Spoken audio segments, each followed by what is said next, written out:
Hello there, I'm Eamon Holmes reporting for Sky News. A special report with today's breaking news. For that, we go straight to the Sky Skills Studio at Osterley for this breaking news.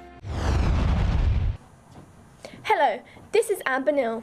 And Jopina Jusha. We are reporting from Sky News. Today, we are going to be talking about a topic that occurs in many people's lives. This topic is called cyberbullying. Did you know around 43% of children and teenagers are bullied through social networking sites?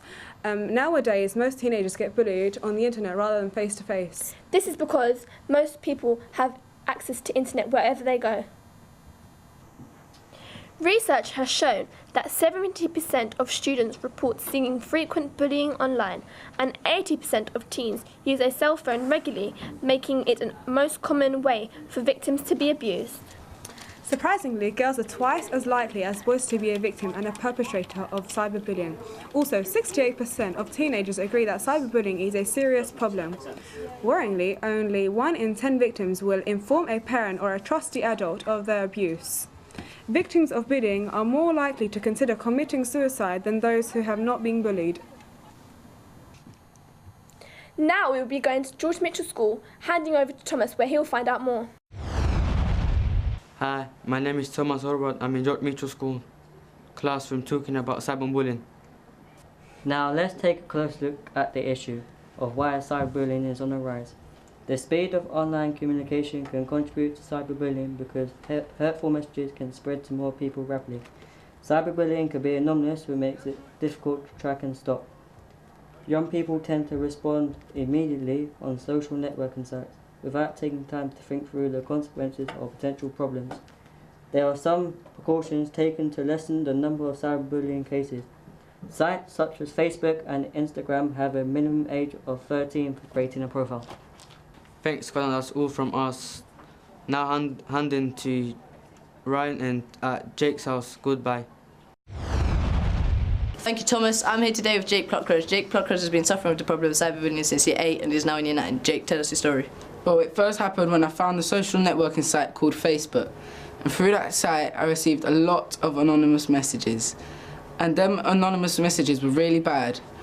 And it kept continuing, so I had to tell somebody. How did you find a way to deal with the problem?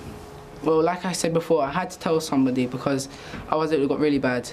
Who is your driving force with making you with the decision to share your story? Well, basically, I saw someone on TV, and on TV they was getting this. They were having the same thing as me, and I'm sorry. It's okay, Jake. And they were having the same thing as me, and I saw what they did, and they told someone, so I decided to do the same. What would you advise someone to do who's suffering with the same problem? Don't keep it a secret. Stop, block, and report. Thank you very much, Jake. Now, I spoke to your teacher this morning, Kasper Badic. Here's what he had to say. I've noticed change in Jake's behaviour. He started to be very antisocial and his work was poor. Our policy on cyberbullying is very strict, and no one would ever expected that Jake would be like this of cyberbullying. Schools need to be more aware. Thank you, Jake, for sharing your story with us. It was very brave of you. Back to you, Dina, in the studio. Thanks, Ryan. It's estimated that half of teens have been bullied online, and the same amount have engaged in cyberbullying.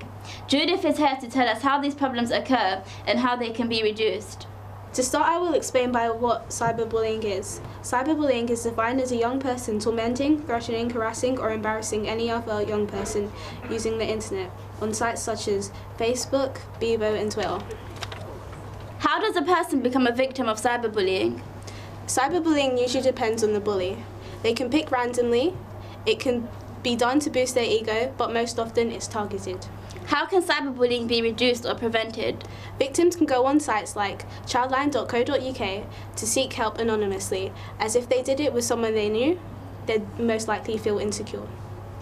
Thank you. This is Adina Zaintaj reporting on Sky News. Thank you, Sky Skills Studio, and that is the end of this breaking news. I'm Eamon Holmes. Thank you for watching.